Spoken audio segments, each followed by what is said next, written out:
আসসালামু আলাইকুম। আজকে বিরিয়ানি রান্না হবে গরুর মাংস দিয়ে।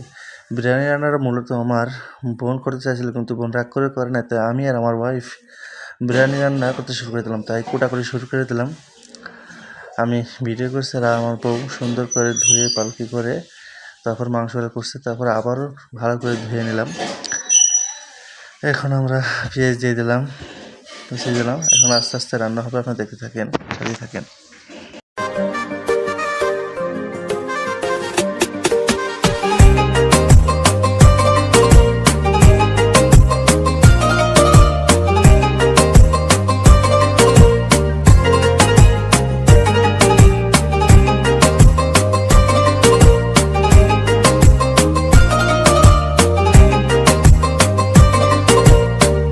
আমাদের এদিকে মাংস কষানো হয়ে গেছে, আর এদিকে বাইরে চলে আসলাম, গ্যাস শেষ হয়ে গেছে। আর এদিকে আবার চাউল ধোয়া ছিল, তাই একবারই আমাদের রেডি কমপ্লিট ছিল বললেই চলে।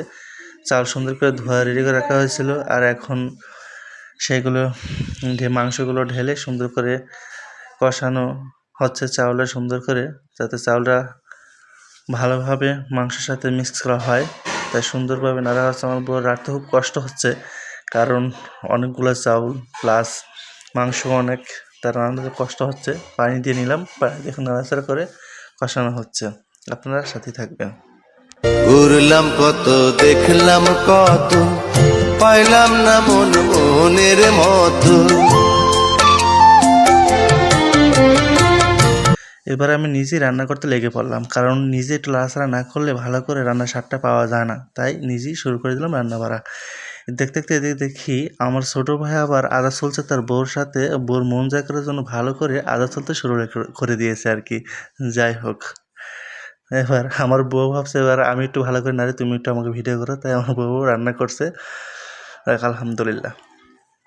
যাই হোক, রান্না বাড়া শেষ, এখন খেতে বসে পড়ছি। মাশাআল্লাহ, অনেক অনেক স্বাদ হয়েছে, অনেক স্বাদ হয়েছে। আর নিজের হাতে রান্না বাড়া করে খাওয়া, একে অপরের সাহায্য সহযোগিতা করে খাওয়াটা মজার, স্বাদই আলাদা, আর আনন্দই আলাদা। আর সাথে আমরা সবাই মিলে অনেকেই খাচ্ছি, আলহামদুলিল্লাহ, খুব স্বাদ হয়েছে।